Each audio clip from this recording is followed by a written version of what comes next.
Hour number 2, where we commiserate together. 610-632-0975. That's the number you can call in. You can leave a voice memo. You can send in a text at the Davis Auto text line. Feel the Davis difference. Check them out in Burlington. A lot of great calls to start the show early on. We got early callers, which is it's a nice change of pace. It's just a shame that we're doing it because the Sixers just got swept by the New York Knicks. Flyers get swept, but it's two totally different conversations. One team, you're saying, all right, this is the beginning. All right, this is the beginning of something hopefully special. You go back to the 2007 Phillies, one of the teams that I pointed it to a couple weeks ago when this whole playoff party started with the Flyers. They got swept by the Rockies in round 1. It's not like they went on and won a game or won a series. They got swept by the Rockies, won the World Series the next year. I'm not sitting here telling you the Flyers are going to win the Stanley Cup next year, but you get what I'm saying. There is future optimism, Johnny. Yes, there's a lot of optimism because one team should not have. The Flyers, there's nothing that the Flyers did not let us down in any way, shape, or form. No. The Sixers, on the other hand, losing by 30 points yesterday, getting swept by the New York Knicks, and then acting like, well, we beat Boston, and what more do you want? That's almost what we got yesterday from some of the press conferences. What more do you want, Sixers fans? That's what we did get. And it started. I did the show Saturday morning, 10 to 1 special. That's what we got, and we got it from Maxey after Game 3. Like Maxey reading off his stat sheet.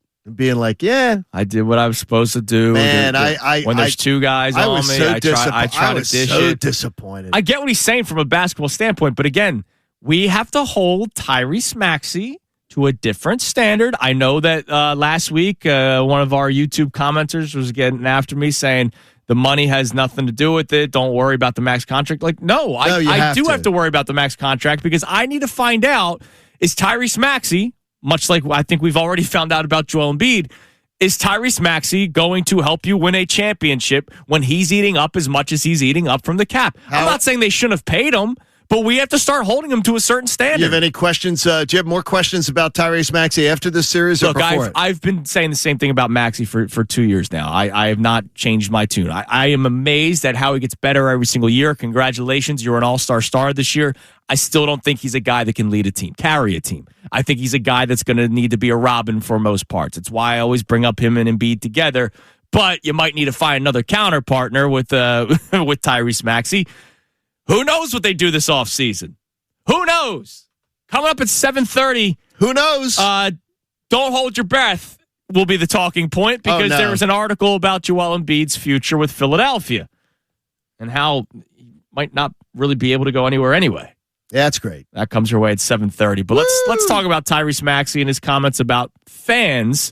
He was asked about the building yesterday, which was just taken over by New York Knicks fans. And I know it's a bad feeling to see. I know we feel embarrassed when we see it. But we can talk about it. I don't really need to hear Maxey say this. It sucks, bro. It just sucks, man. It just sucks. That's really all I can say about it, man. It's hard. It's definitely difficult. You know what I'm saying? And it's only one way to put a stop to it, and it's we have to go out there and win these games. Just being completely honest, we were better when we played them in the Garden this entire season. I know we lost game 2 and 1, but Game 2 was better. Regular season was better. Here we was, I was telling them it felt louder here for them than it did in the Garden, and it's but we got to put a stop to it as a team. Winning these games, that's what's going to make our fans louder than theirs or whatever. I don't know how to keep them out. I don't know the logistics of it, but it does suck. I can't even lie. It definitely does suck. Tyrese, your answer should have been the one thing that you said that I agree with. You got to put a stop to it by winning these games. Bottom line, and that's it. And then zip it. That's it. You don't have to do the it sucks. You don't have to do the we play better in New York. It's louder here than it is in New York. You don't need to give all that stuff. Zip it. The reason why people are selling their tickets is because they have seen this story end the same way year in and year out. And I'm not saying that I'm not excusing Sixers fans. All right, wait. I'm not doing that. That's not the reason they're selling the tickets. They're ticket brokers. I'm sure there are some people, I would imagine, going into Game 4 yesterday. All right, because it was louder in Game 4 than it was Game 3. If you're saying Game 4, I will give you that. Yeah, I'm sure there were people that were saying, you know what? What happened game 3? I'm not going to this game because I know how this is going to go. And it's not even, I might as well make my money back. It's, it's Mother's Day. I don't want to go. All right, what happened game 3? Well, that was also as expected. You can't use it for game 3. Game 3, you're coming home. You had beaten Boston in a 7-game series. Game 2, you played your asses off. And it was a great game. You played to the very end. There's no, and then game 3 was a total domination by Knicks fans. So there's no excuse of, same old, same old. That's ridiculous.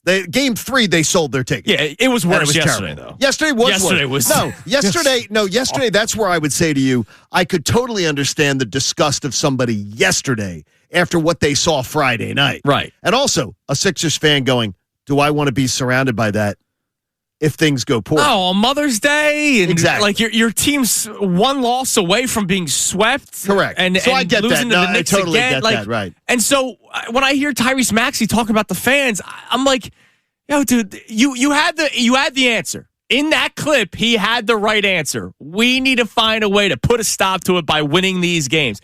That should have been the answer, period. Stop talking after that. Excuses, and more importantly,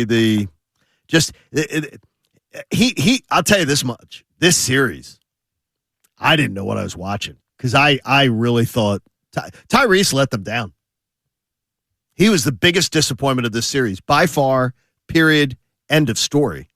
He let them down this series. It was awful. I think he is who he is, which is still very talented. All right, I don't need anybody changing my words up on me here. But he's not the guy. But he can't compete against the Knicks? He just isn't. His game doesn't compete against the Knicks? He can't drive the lane against the Knicks? Really? You can't? You can't take it to the hoop? You can't be ultra aggressive against the Knicks? Why? I don't know why you're saying the Knicks. They are a really good team. They are a good team. Like, they're one of the best defensive teams in basketball. Okay. So what does that mean about you not taking it to the rack? I mean, he's getting high doubled. I'm not excusing him. I'm just saying when you're saying the Knicks, it sounds like you're saying that's a team he should be able to. I said the Knicks. I thought the Knicks are better than the Celtics. I didn't believe that the Celtics, just because they had a better record. I thought the Knicks were a better team than the Celtics, and I thought there would be a harder out for the Sixers than the thing. And I didn't pick the Sixers to beat the Knicks. Yeah, I don't care about the matchup. It's the moment. Yeah, but the whole series. He didn't do anything in his game, Connor. Show I'm here for the fight. I'm here to take the game to the Knicks. Right. He took the path of least resistance for 4 freaking games. Yeah. I'm just saying I don't care about the opponent. I don't care about the matchup. I don't care who it is wearing the other jerseys or what players they have. If you're a max contract player, all-star starter, it is your job. You are the guy or one of the 2 guys, and you cannot be silent or quiet in a series. But he didn't do that against Boston. Let's be honest. He looked like a role player in this series. He didn't play that way against Boston, though. I know. So why did he play that way against the Knicks? I don't know. Is there a fear? Was it No. It's not fair. Then what is it? Listen, the moment was too. Here's the other issue with Maxey's game. The moment. What did you just? I think the moment was too big for him there. For all 4 games. Yeah, that's bad. And that's bad. Hey, we've seen him have great playoff series before, great moments. He was good against the Knicks 2 years ago. He's a better player now. I think the tough thing with Tyrese is people have learned that the one way you can take him out of the game is he doesn't have the physical presence of some of the bigger guards. And when you have a small backcourt and you don't have the wings that could play at the pace that Maxey and VJ want to play at, they're getting hung out to dry a lot physically. And he just can't take over a game because of stature, because of size. Yeah, and that's why I've always said that if you moved on from Embiid and you wanted it just to be the Maxey show, you're not going to win squat. However, if you move on from Embiid and build the correct team around Tyrese Maxey, maybe. But there are people that believe that Tyrese Maxey can be like the focal point of a team that's going to win something. And he's not. I'm sorry. I'm going to fight you on that one. I will continue. He's 25, right? What's the age we always talk about? 27? Sure. We got 2 more years for him to develop. Yeah, but we're talking about superstars at age 27. We're talking about an all-star starter in Tyrese Maxey. I know he had a bad series. I don't think it's fair to say he can't be the guy. But I think there's work that needs to be done, and he needs the team around him, but who doesn't? Well, the thing is, though, is that the guys who need the team around them, their performance is usually like what people walk away saying, man, They gave everything they had. They just had nobody else to help them. You can't say that at all about Tyrese Maxey after this series. I've seen him didn't leave it. He did not leave it all on the court. I've seen him take over games. I've seen him take over quarters. Have you seen him take over series after series? No. Like Jalen Brunson, right? The team that just swept your ass. Like Jalen Brunson will take over multiple series for the New York Knicks. He will. Tyrese Halliburton last year, we saw him take over series after series after series. I've yet to see Tyrese Maxey take over. Now, somebody might say, I'm sure there's a fan in their car right now going, well, he's never had the chance to because it's always gone through Embiid. Okay, there might be a time 1 year from today where we will see if Tyrese Maxey can do it by himself. I don't know what the future of Joel Embiid is. I don't know. But we've seen the same story play out. He came up tiny in this series and it's 1-4. It's 1-4. You gotta go. You gotta take it to the rack. He got to there were multiple games where he didn't get to the foul line through 3 quarters. How can that be? I agree with you fully. Because you don't want to, Connor. You don't want to go to the hole. I just told you. I agree with you fully on your evaluation of this series. What I would say is I don't want this to be an indictment on what Tyrese Maxey can be in his career. I think that's too far, and I think that's an emotional reaction. We had a caller, Dante, who I think puts it perfectly. They need a point guard. They do not have a point guard. They do, absolutely. It's why, and look, I know this is a whole different talking point. It's why I didn't want to move on from James Harden. It wasn't because James Harden and his lure, the beard, top 75 player all time. He's a point guard, whereas Tyrese Maxey's not. I don't believe VJ Edgecombe is right now. Maybe they develop him into being one. It's why you've seen over the years Doc Rivers throw 50 different people. Furkan Korkmaz, Isaiah Joe. They don't have a true point guard. And here's the sad thing. We've known this. It's like the Phillies in the right-handed power bat, right? It's not a, this isn't some mystery. Right. So they bring back Kyle Lowry and Eric Gordon. Think about that for a second. That was the offseason. It was, let's draft VJ Edgecombe. We can have all the debates of who they should pick 3rd overall. But the guy that's going to help them, the point guard, is going to be Kyle Lowry, who's just going to sit on the bench the entire playoffs. Duh. Or Eric Gordon, who you're eventually just going to get rid of. They need a point guard. They don't have one. And by the way, this has been going on since before Daryl Morey. They haven't had a point guard except for 1 year, 1.5 years of James Harden. All right. So bad. Let's go to Terrell in Philly. What's up, Terrell? Hey, how you guys doing this What's morning? up, T? How are you, man? I'm awful right now. Right now, I'm turning on the TV and I'm seeing they're crucifying us right now. They're talking about how we're losing to the Mets and like we're just losing to New York now. All of a sudden, like we got a problem with New York. They're talking about how even the Jets beat us. Like, come on now. I'm sitting there like we got to.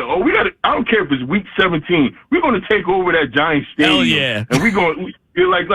I'm tired of this right now. Like now we're not a sports town no more. Well, yeah, Josh Hart. We'll play the clips. Josh Hart saying that I thought Philly was a sports town when he was but he's a Commanders fan. A lot of people were pointing out, and he was at the NFC Championship game where the Eagles spanked their asses, and the Lincoln Financial Field was rocking.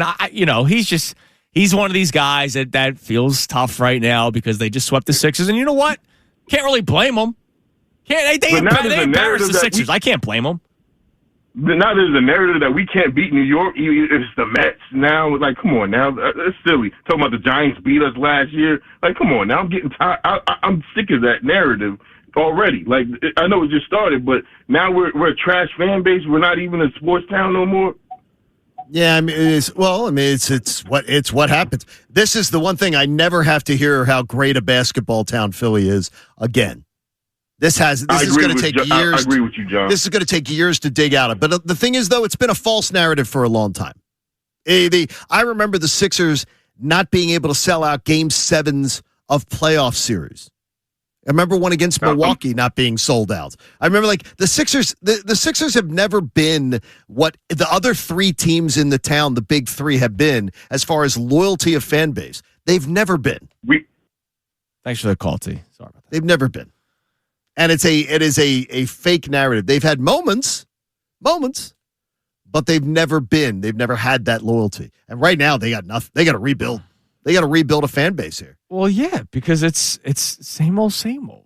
like, and I know this year was different in terms of like appendectomy. Like, I get it. That was different. And I credit Embiid for going out there 17 days after the procedure.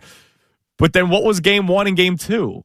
It wasn't the appendectomy. Game 1 and game 2 was an ankle and a hip. And you're going, oh, yeah, that's right. He gets hurt. And it's always something. And I'll say it again. If they came back and made this a 6 or 7 game series and lost, I would still have said you needed to change something, because the reason why you had to play those many games is because game 1, he was too hurt to really do anything. Game 2, he didn't play. It's the same old. Like, we are accustomed to this at this point, and yet it still hurts at the end of every year because you think that they will at least put forth an effort that you're proud of. They lost by 30 points yesterday. They were down by 19 after the first quarter. I said it earlier, Johnny. I'll say it again. They look like a team that said, let's get this over with. Yeah, let's get Paul George was already back west. I would have been shocked if he was on a red eye last night. And he's one of the least of the problems from the playoffs. He was spectacular, but you're right.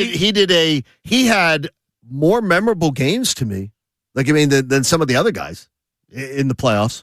Yeah, but ultimately it's for what? Checked out. Yes, exactly. Ultimately it's for what, right? Like, he's more expensive than Nicholas Batum. Like, we remember the Batum game, right? Like, what am I going to say? Wow, Paul George had a great couple of games for us to hope that he gets traded. Think about that. That's one of the takeaways from this postseason run for the Sixers is, did Paul George play well enough to get traded? That's nuts. But that's where we're at. Bottom line being that there's a lot of chatter. Let's put it this way.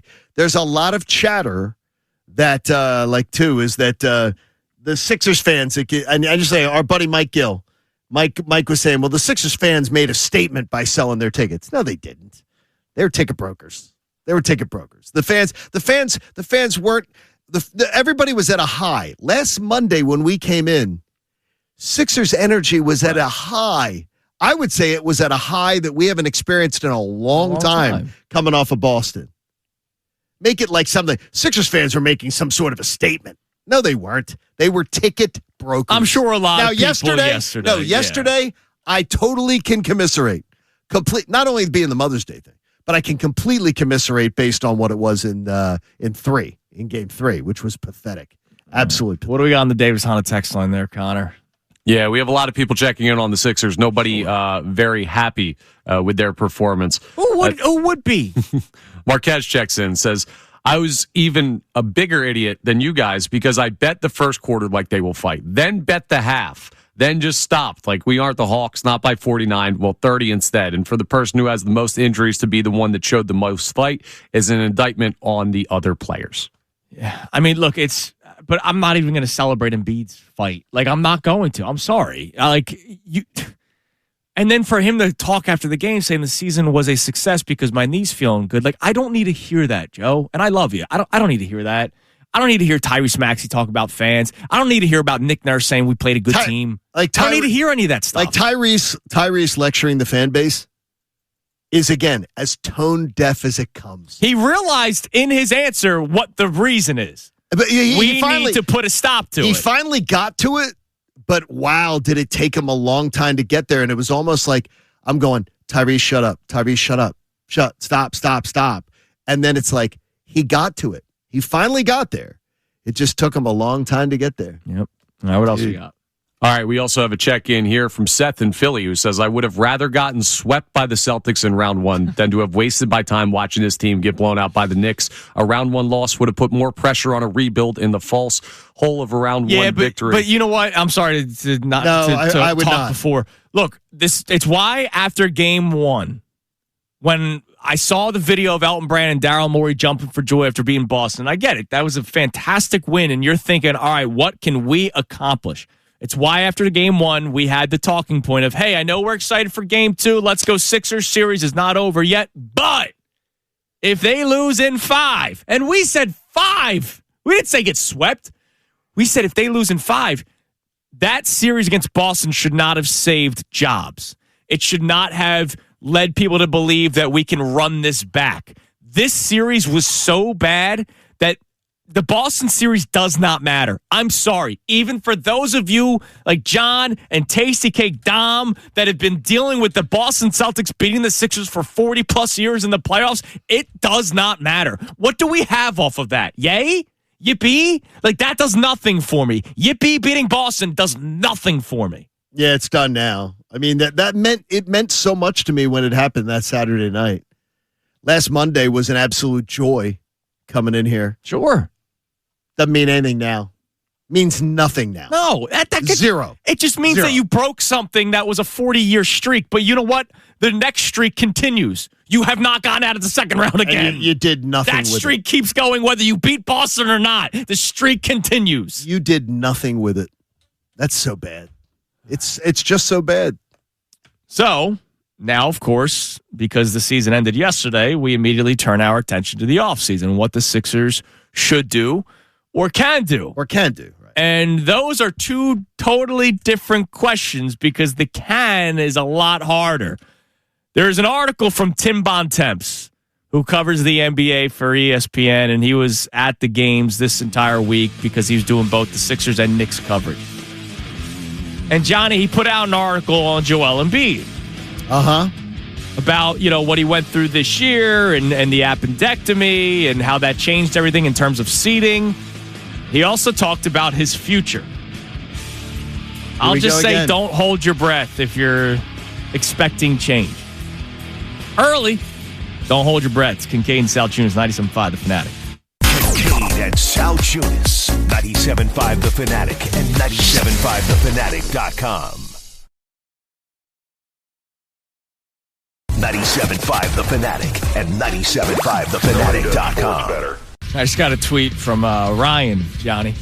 I hate to break the news to you. We've seen the best of Maxey, the way he plays. It's like a schoolyard player. I don't see him working on a mid-range game, and he doesn't drive the basket enough in games, and VJ is still learning the game. So is the future all that bright?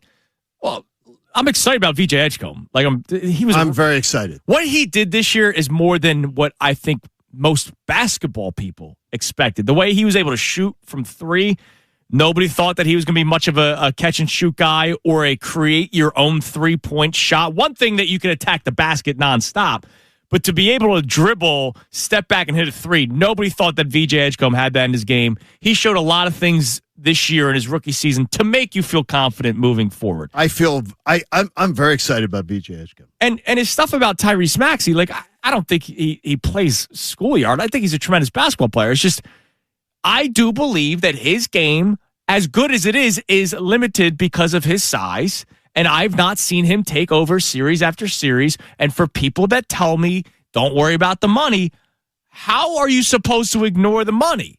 He is a max contract player. You hold him to the same standard that you would hold Bryce Harper, Jalen Hurts, Joel Embiid. Think of the top players, top paid athletes in this city. You hold them to a certain standard because they're supposed to make all the other guys better. And Tyrese Maxey didn't do that this series. No, he was terrible in this series. He was the biggest disappointment of this series. He was a guy this series. No, he looked like I said it. I said it earlier. He played like a role player. Yeah. Got his 15 a game. It was just he was there. He scored 26 in game 2. He played really well in game 2 in the first half because he had 19 of his 26 points in the first half. Sure, you want to tell me he was gassed in the second half? Go for it. He was a guy this series. He really was. And then took the easy way out, which really bothers me. The reciting off his stats after game 3, blaming the fans after game 4. That's really bad. Well, not good. Now, of course, one big question will be, what do they do next? So I read an article from Tim Bontemps, who does a great job covering the NBA. I love his work. His writing's really good. Okay. But he talked about, the future outlook of the Sixers. And he wrote about, Daryl Morey and how after game 7 against Boston, you're thinking, wow, what did this guy build? And now you get swept, and it's like, wow, what did this guy build, or what didn't he build? With 6 players under contract for next season, I feel like that's every year. There's only X amount of players under contract for the Sixers.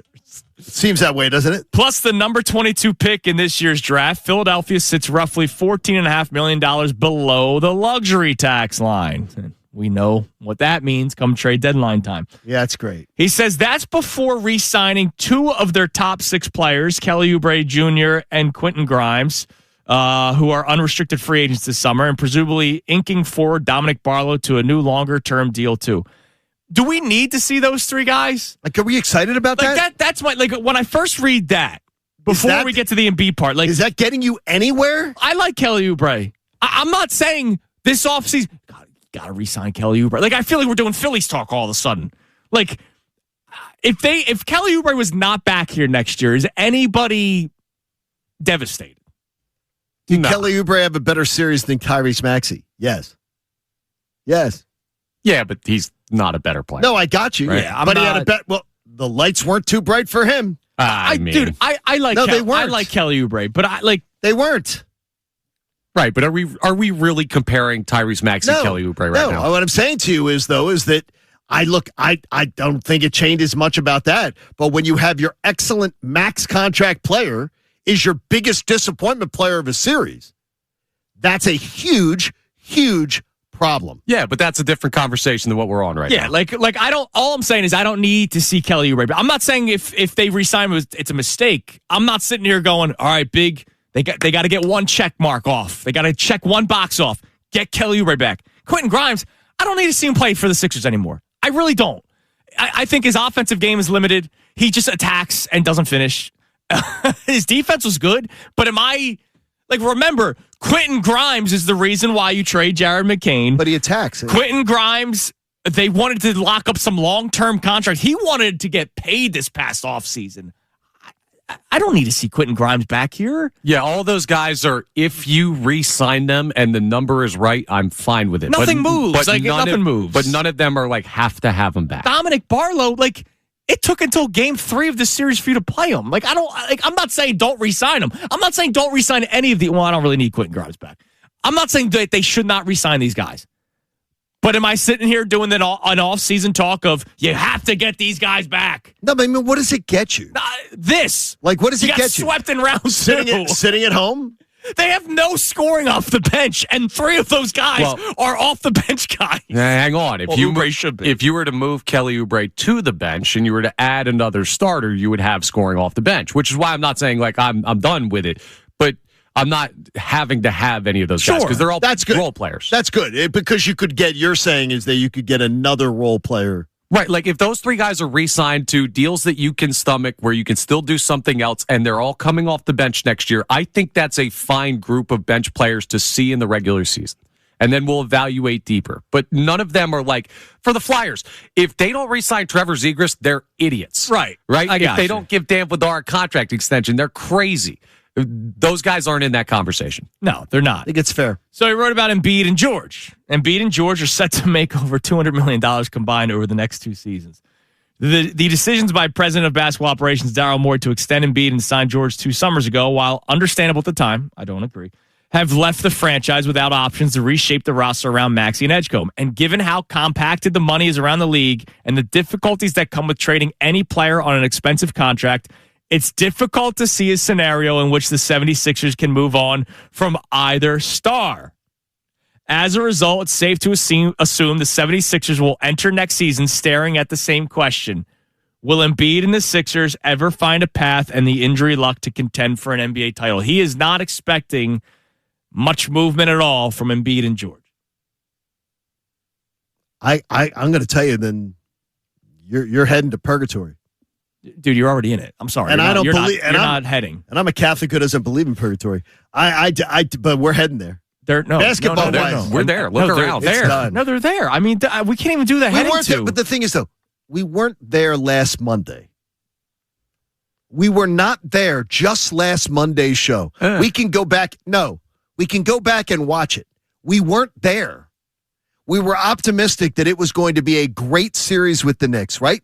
We didn't think we were there, but we've been there for years now. But it's not. I mean, we were there. Yeah, but Embiid and George just get another year older. You know what I mean? No, I got you. But the thing is last Monday, just a week ago, we weren't there, and now we're like, jeez. It's amazing how 1 week can change everything, man. Let's go to Al in West Philly. What's up, Al? Good morning, guys. Morning.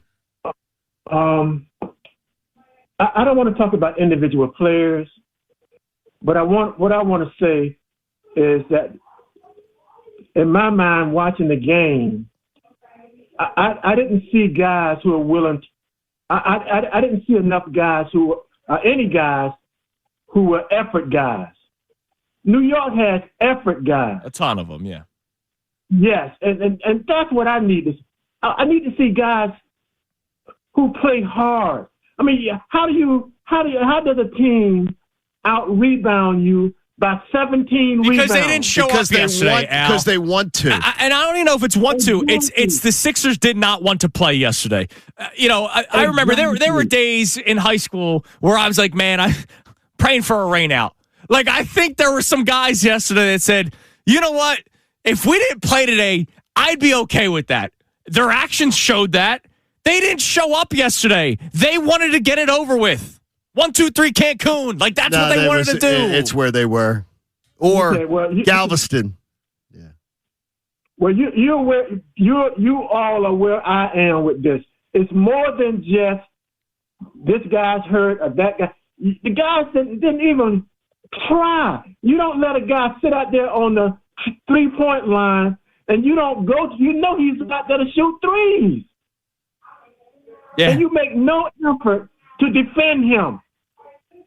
It's really bad. No, I mean, they just showed up. They showed up to the arena yesterday. Thanks, Al. They showed up to the arena yesterday. That's the most effort they showed yesterday.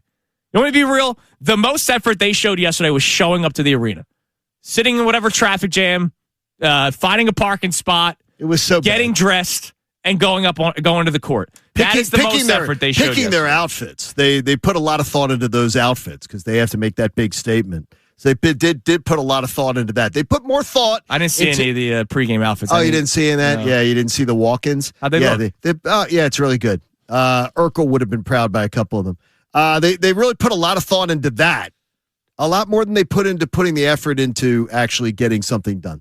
They didn't show up yesterday. They showed up physically, like their bodies and their souls were there, but they did not show up to play a basketball game and try to win it. What do we got on the Davis Honda text line, Connor? Yeah, we have a check-in on the changes the Sixers could potentially make. And this texter says, call the Bucks and see what we got to do to get Giannis. I don't care how many picks we got to give up, along with Embiid and whoever else besides VJ and Maxey. They want to, if they're going to get rid of Giannis, why do they want to pick up Embiid?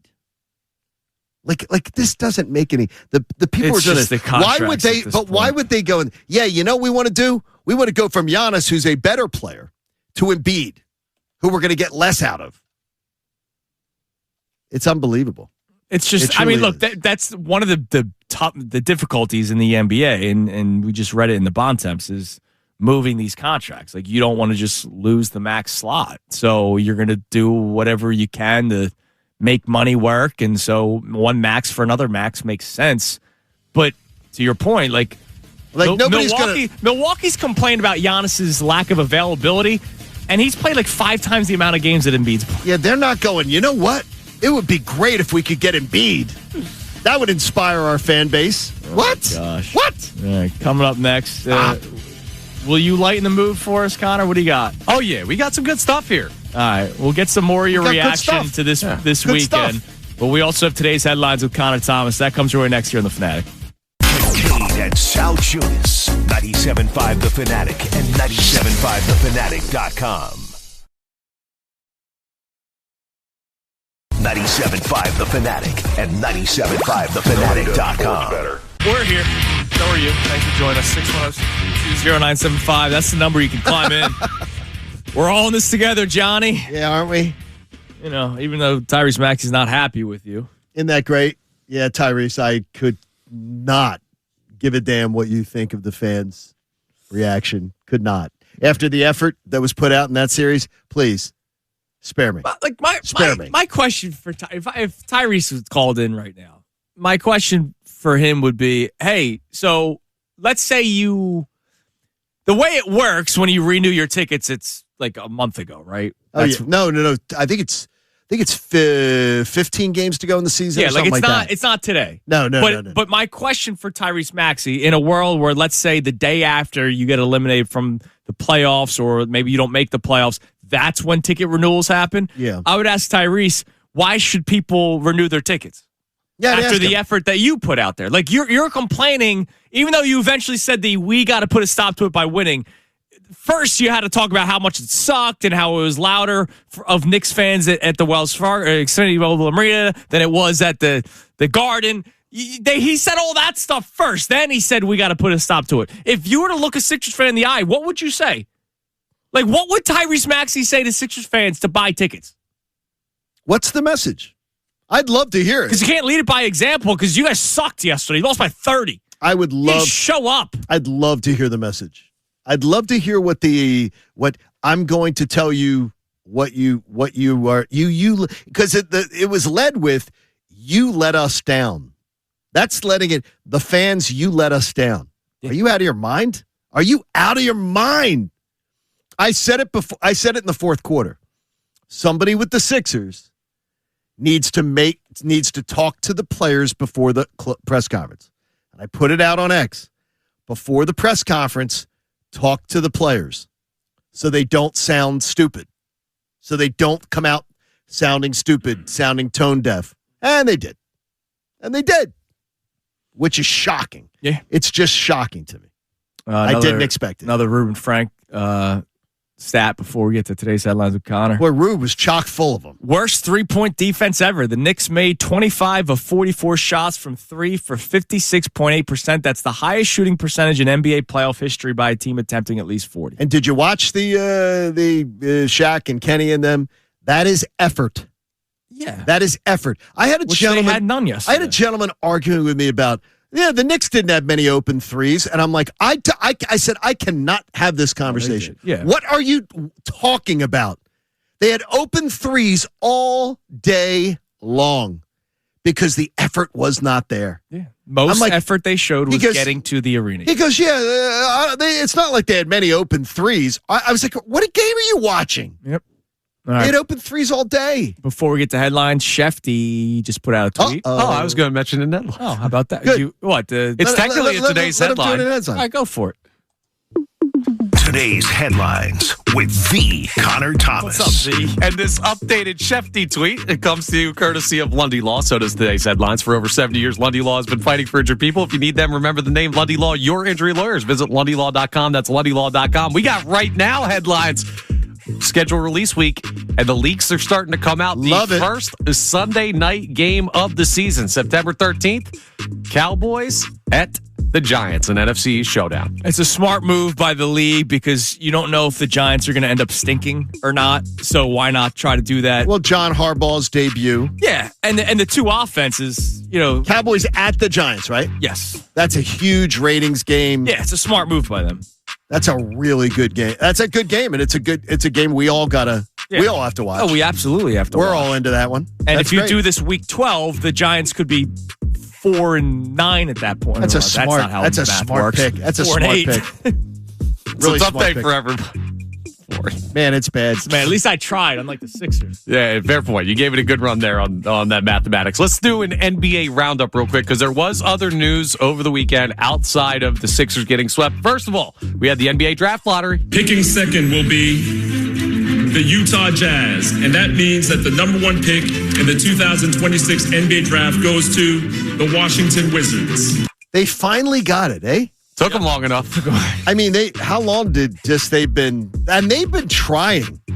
They've been trying to get these. They've had some high picks that have just been atrocious. They don't draft well. They don't draft well. No. They do not. Whatever they do in the draft doesn't tend. They can't screw this one up. AJ DeBanza? They can't screw this one up, right? Yeah. Right. They can't.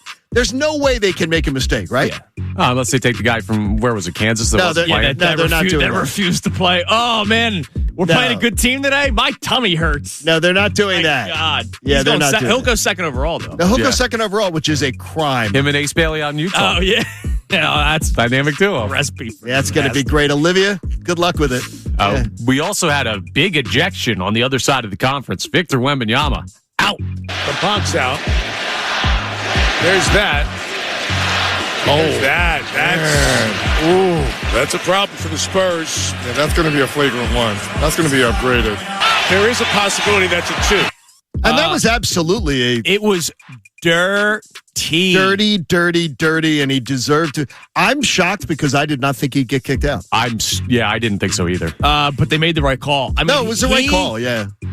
He didn't just elbow him. He stopped. It was dirty. Right? Like the whistle was blown. Like this wasn't, let me grab a rebound and rip it. This was whistle stopped. He's got the ball. Naz Reid's not doing anything anymore. Right? It's not like Naz Reid's trying. Remember Embiid and the trainer for the Knicks, they were fighting for the ball, or Boston, I forget what series it is. It doesn't matter anymore.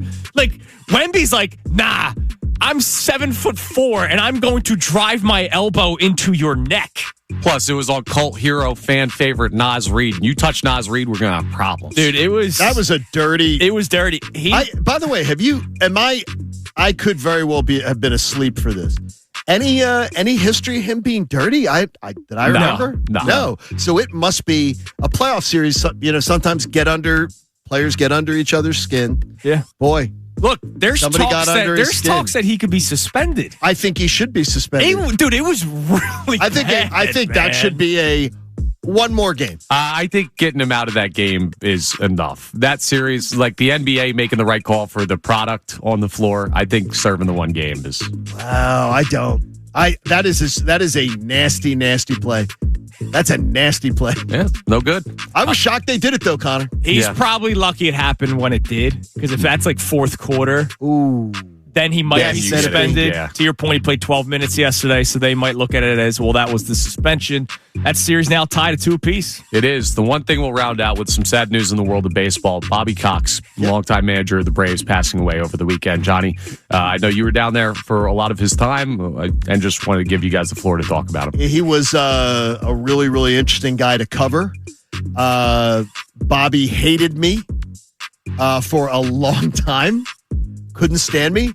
And my producer left to become the Braves Radio Network producer. Okay. And got very tight with Bobby. And he said, like, Kincaid's a good dude. And you guys should be men fences. And one spring training, he literally had me sit down. And Bobby Cox called me and said, sit down. Yeah. Talk to me. He told me why he couldn't stand me. Literally told me. It was around a 15-minute conversation and nobody came near us. And from that point on, we had a beautiful relationship. Well, that's nice. Because he was very honest. And by the way, his gripes with me, he wasn't wrong on 80% of it. Like he was his gripes with me were legit. We talked about it, and I tried to correct some things. He tried to correct some things, and we had a great relationship from that point on. Oh, that's beautiful. And I wish his family and everybody in the Braves organization a lot. But yeah, man. I thank J. Chad, my producer, who mended the fence, who got us to sit down and chat. Because he was like, I like both of you guys a lot. Because I don't know why you two don't get along. And Bobby was very honest, though. and I wish I was there he wasn't for incorrect. that conversation. Let's just put it this way. He wasn't incorrect, and I own it. That's a fly in the wall. I would have. No, in the dugout. Fly in the dugout. Well, Bobby never spoke his mind, so I don't know. Exactly. Yeah. Exactly. All right, coming up next, we continue to react with you, but here's something that we really need to get into. Because the Flyers also got swept, but we view them a lot differently than the Sixers right now. After a weekend of pain, sometimes you learn from things, right? I'm never going to drink all that alcohol again. Did we learn anything with the Flyers and Sixers? We'll discuss that next. Kincaid and South Tunes, 97.5 The Fanatic.